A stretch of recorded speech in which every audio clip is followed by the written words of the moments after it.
Hey everybody, it's Norm from Tested, and first of all, Happy New Year! Happy 2026. This is my first video this year, and as is almost customary for the past couple of years now, I want to start this year off with a State of the Union on display glasses, because that's what we're calling these. We have a new pair of glasses from XREAL. This is the XREAL 1S, as well as a new accessory, the XREAL Neo battery/dock. And while there are things to talk about, and I've been using these for the past month or so, I wanted to use this as an opportunity to explain where this category lies compared to AI smart glasses, like the ones that Meta wants to make and Google wants to make, as well as mixed reality glasses and headsets like Vision Pro and Galaxy XR, because these smart glasses or these display glasses are quickly reaching the potential of those other product categories while still being very practical and useful as pieces of technology, as gadgets today. So first, a recap if you've never seen these glasses before. We're going to do our standard recap of how these glasses work. In their Wayfair form factors, these lightweight glasses, there's about 52 grams on the 1Ss. Think of them as portable monitors that you can use to plug into a computer, a laptop, a game console like a Steam Deck, or even now a Nintendo Switch 2. What you're buying is basically a monitor. And like a monitor, there is no internal processor here. There's nothing here that generates an image. In fact, there's no battery even on these glasses. This is powered over a single USB-C cable, which supplies power and DisplayPort video out. I like that about these glasses. It's not a thing that you have to plug in and charge. They just work. It's a great accessory I found using with a laptop or a Steam Deck. And the way they work is there are two micro OLED screens. Once again, we're still in 2K resolution, colloquially 2K, 1920 by 1080, or in this case, the upgrade is 1920 by 1200 resolution.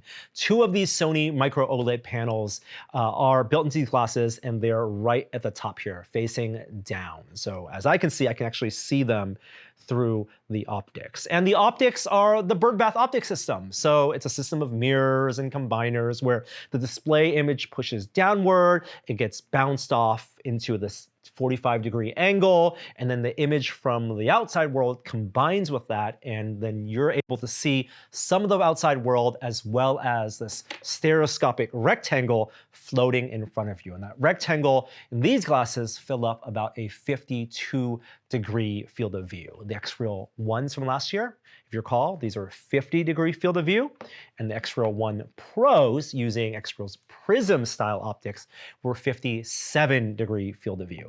I thought massive difference between them in terms of usability. 52 degrees, that's more because of the higher aspect ratio. This is 16 by 10 aspect ratio versus 16 by 9 aspect ratio that we saw in the 1080p panels from last year. Still very usable, still improvement over the first generation XREAL Nreal Airs and Lights, but not quite that plus 60+ degree field of view to make it feel like it's more immersive or more encompassing.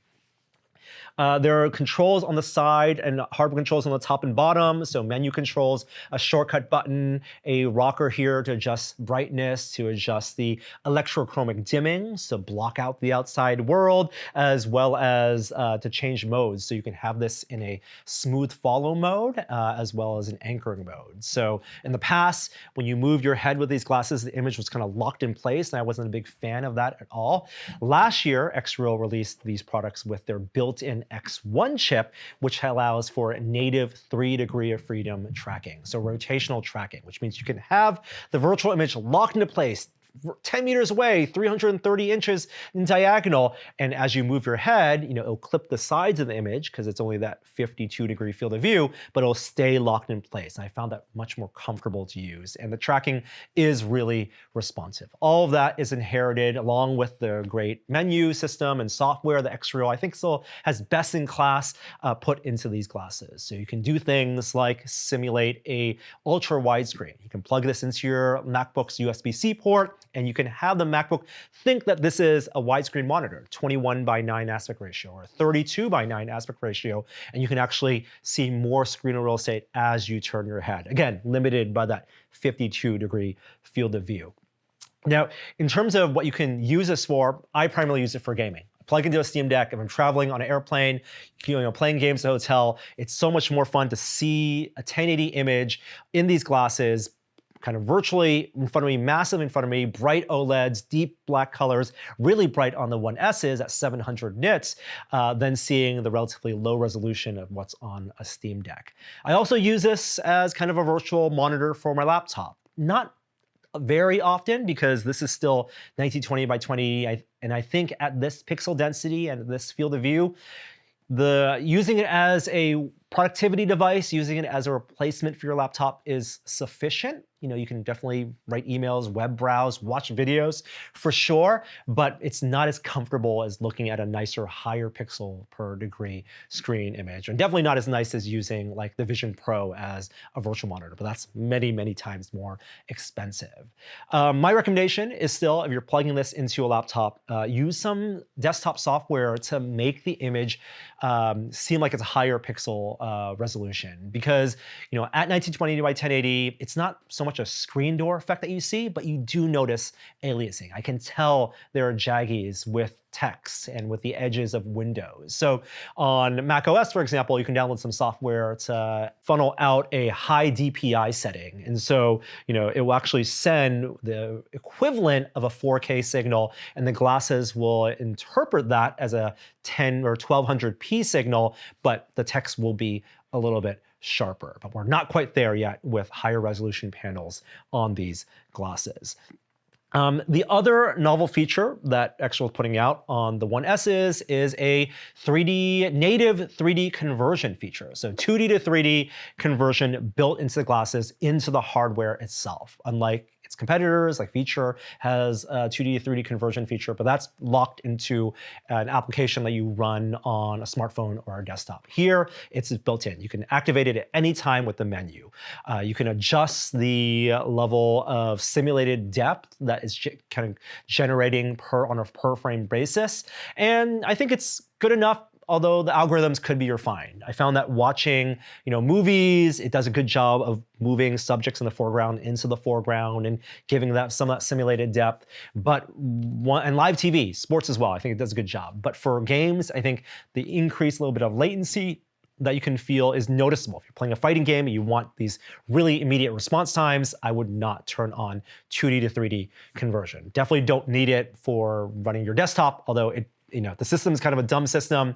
It's just taking what image it sees and just adding depth to it. But I think the algorithms could be improved.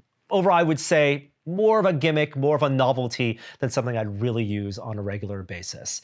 And the 2D to 3D also locks in your refresh rate to 60 Hertz, and that's with a recent firmware update, which was 30 Hertz. Thankfully, that 2D to 3D conversion is making its way to the previous generation 1 Pro, or last year's 1 Pro and the XREAL 1s, and I was able to update my XREAL 1 to get that same feature, and it behaves exactly the same. It does tax the chip a little more, and so the glasses do get a little warm where that chip is. In terms of image quality, so like we've seen previously with like Feature's Luma Pros, which also had a 1200p display, the extra real estate vertically, I think matters most, not for gaming, but for desktop. If you're web browsing, if you're doing some real productivity work using these glasses, having the extra 1200 pixels across the top and bottom is really meaningful, going from 16:9 aspect ratio to 16:10.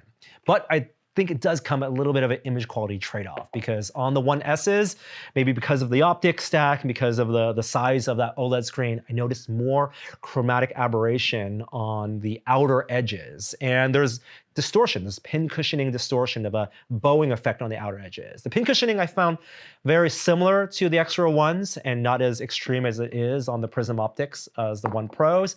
But image quality, I think, is still best on the 1s compared to the 1Ss. A little more chromatic aberration, a little blurrier on like the bottom 5% of the screen. Text gets a little bit blurrier there. So a little bit of trade-offs there. This is 2 grams lighter, 2 degree more FOV, and it is replacing in the marketplace the XREAL 1s. The 1s are being phased out. Now, XREAL saying this is launching at $450, so technically $50 cheaper than what the ones launched at last year. And remember, those were kind of delayed to getting to marketplace. But the ones went on sale Black Friday most recently and got down to about $400. And if you can find a used pair of XREAL One glasses, if you can find it for anywhere from $300, $400, I think that's a great deal. It's a much better value than going with the newest model, which is kind of just that soft refresh. XREAL does have another product though that they launched alongside the One S, and that's this. This is the Neo. It's a battery pack, it's a dock, it's a battery pack dock. Okay, so battery-wise, 10,000 milliamp hours, about 38 watt hours, so twice the capacity as what you'd find on like a modern smartphone. You can use this to charge your phone. You plug in with this directly tethered, hardwired USB-C cable that goes right into your phone. And as you can see right here, there are magnets that can align to your phone and for at least iOS, have it relatively locked in place.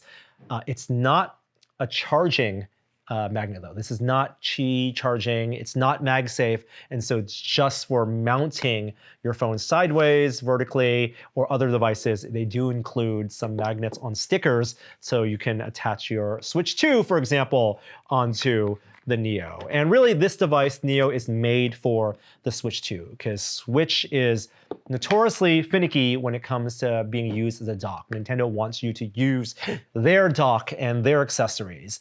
But the Neo does allow for that video pass-through. So when you have this plugged in to the Switch behaves like it does in docked mode, and then you can plug your glasses directly into it, and you can have at 120 hertz a 1080p image on the Switch, or if you use like a Steam Deck, you have a 1200p image in the XREAL One S. This outputs at 20 watts of power, which is enough to convince the Nintendo Switch that it's running in docked mode. So you're gonna get that full 1080, 120 hertz refresh rate. That does consume a lot of power though. The image quality I think looks great in that docked mode, but you're only gonna get about two to 3 hours of gaming on a Switch 2 using the Neo. And that's why you would be encouraged to use power pass-through. And if you plug it into a 65 watt charger, then you're gonna get up to 40 watts of output on Neo itself. You know, it also has a kickstand.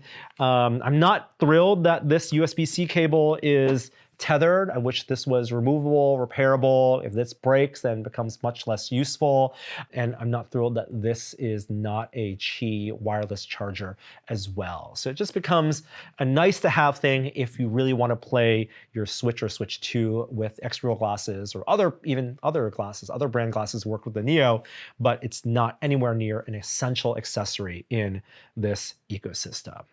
So the new products kind of they're nice to haves. I mean, it's a soft refresh, a minor refresh, new panels, slightly modified software, new software feature on the One S's, and a battery pack that they've been promising for the better half of a year. And I'm actually, frankly, pretty glad that it's not a major overhaul this year, because something I've kind of complained about in the past is these companies pushing out new products, new display glasses every 6 months and kind of making what you've invested in, hundreds of dollars worth of product, obsolete really quickly. And this year, it does not feel that way. If you bought a XREAL One or One Pro last year, those are still great products, especially with accessories like the XREAL Eye that you can plug directly to the bottom of these glasses, which gives you 6 degrees of comfort and tracking.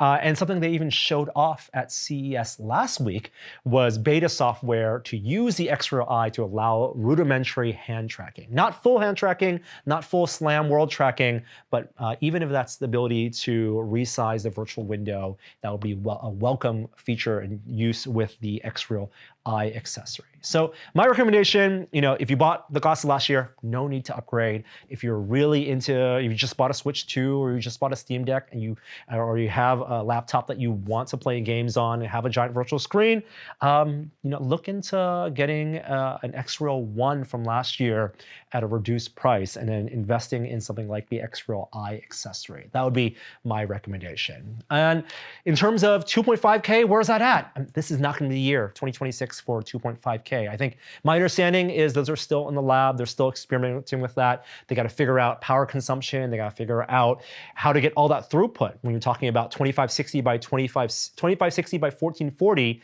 per eye times 2 times 60 hertz or 120 hertz, that's a lot of video throughput, and that might be pushing the limits of what you can actually get through alongside power on a USB-C DisplayPort alt connection. They'll have to figure that out. I'm confident they will, but this is not the right year for it, and the pricing probably isn't there. Those panels, I think, are probably pretty expensive. But I'm looking forward to that. And the other thing I'm looking forward to, well, is something that XREAL says is coming out this year, and that's Project Aura. It's not here. You've only seen pictures of it, but I did get a chance to go hands-on with it in December, and I want to take a moment to tell you why I'm so excited about Aura. Okay, so Project Aura is a pair of developer-focused glasses that XREAL is making in partnership with Google and Android XR. And we've seen on the mixed reality headset side the launch of Galaxy XR. That's Samsung's equivalent to the Vision Pro. It uses pass-through video, and it's made running Android XR so you can have multiple windows and run Android APKs and do full mixed reality or virtual reality. XREAL's Project Aura runs that same operating system, Android XR, as well as the same processor on their own compute puck. This is the Snapdragon XR2 Plus Gen 2. So the same compute potential as the Galaxy XR, but using pass-through prism optics that XREAL has developed, and with a 70-degree field of view. And it was one of the most impressive things I saw when I visited Google late last year to check out a whole suite of Android XR products, because it was that full Android XR experience, being able to pull up multiple windows, a full web browser, a video player, but using pass-through display glasses optics that XREAL has refined. And that 70-degree field of view was very, very impressive. I was able to load up a game like Demeo. So think of any virtual reality game that you might have seen launch for Meta Quest, for example. You know, a version of that could launch on Android XR, and as opposed to using a ton of power and processing to do mixed reality, to run through cameras and doing reprojections so that you can see the real world as well as the virtual image, here, all they need to do is render the virtual image. The background can just be a chromed out black or green layer or anything, and you're saving on processing power, and you're getting all the benefits of pass-through optical imagery of the real world. So Demeo, a floating D&D style playable multiplayer game, the same game running on Galaxy XR. Here you could see the real world, and with the hand tracking available on Project Aura, you could interact with it as well. I can imagine games like, you know, Cubism and all these other mixed reality games that you're in the past you're having to deal with, you know, fuzzy, low resolution, sometimes color, sometimes not color video pass-through, now having optical pass-through and reaching that nice sweet spot, that 70-degree field of view for the virtual image was really, really nice. And we don't have Project Aura in hand today. I wasn't able to get any video of my demo time with it. But I think one of the best ways to understand XREAL's story and how they've reached this product is to look at what they've put out before. So I've put out here kind of the past couple years of XREAL display glass technology and how all of these tell a story of how they've led up to what Project Aura is going to become. And we start back with their first, the Nreal Airs and the Air 2s, which established the Wayfarer form factor. You know, still birdbath optics, essentially the same type of micro OLED displays, but no tracking, just mirroring the image that you would put in over the panel, but establishing this is the weight, this is the form factor that XREAL is going to want to make. And then we move up, and they have the beam accessory. So the idea of having a tethered puck, this added some compute. It was running, you know, their software, but allowed for video pass-through. So you have power video pass-through, and allowed for a little bit of that freedom of movement, 3 degrees of freedom, but passing through an accessory. They also had the Air 2 Ultras, a developer kit, but this one has tracking cameras. And what the Ultras allowed was SLAM tracking. Could do, with some of their software, tracking of the walls and the floors of the world, as well as your hand for hand input. Expensive, not entirely successful, but proved that they can integrate these stereo cameras with these glasses and have interactions that would be more familiar with in the world of VR and actual AR. Then they put out the Beam Pro, and this is their first device with Android. So similar to the Beam, this allowed for 3 degrees of tracking, but again, using their own Nebula OS on top of Android, an application on top of Android, but becomes more like a computer. This is a computer that they make that you plug their glasses into, that you get multiple windows, multiple web browsers, video. You can do some multitasking built in. Then last year, you had the Pro and the XREAL 1 and the 1 Pro, and the introduction of, first of all, the X1 chip for native tracking, native 3 degrees of tracking, the eye accessory for adding 6 degrees of tracking, and then with the 1 Pro, the Prism optics, a lower profile, smaller form factor, making it a little bit more compact, a little bit more wearable to use, maybe not in the outside world, but at least to be walking around your house. And then this year with the 1S, bumping up the resolution to 1200p, and again, introducing something like a dock. So Project Aura takes a little bit of everything here. It's the form factor they introduced way back with the Air and Air 2s. It's the tracking cameras. No eye tracking, but there's world tracking and hand tracking that they started experimenting with the Ultras. It has the latest version of their chip, not the X1, but the X1S chip, which capabilities we'll be able to learn more about when that comes out. And it uses Prism optics, like in the 1 Pro, and 1920 by 1200 displays like the 1 and the 1S. A little bit of all the above, and then running an Android operating system, this time Android XR, in a tethered capacity. All of this kind of reminds me of what XREAL did years and years ago when they first put out these guys, when they were NREAL. These are the NREAL lights, and this was their dream back in the day. Using their version of birdbath optics, small glasses-like form factor, tethered compute puck. You know, they moved away from this to reach a mass market product line with these products. Now that people are buying these in mass quantity and having a good time like I have using them on game consoles and as productivity devices, they're finally going back to a standalone with compute, with their display, with world tracking, with hand tracking in Project Aura. And they don't have to do the software this time. They're relying on Google and Android XR to do the software and piggybacking off of that expansive ecosystem. That's why I'm excited for Project Aura. Again, one of the most impressive things I saw in the mixed reality space last year. And it's coming out, I think, this year. No express release date or window just yet. We have no idea about the pricing, but if they can get these out in competitive with high-end pair of these glasses in the $1,000 price range, I think it's really, really exciting for mixed reality.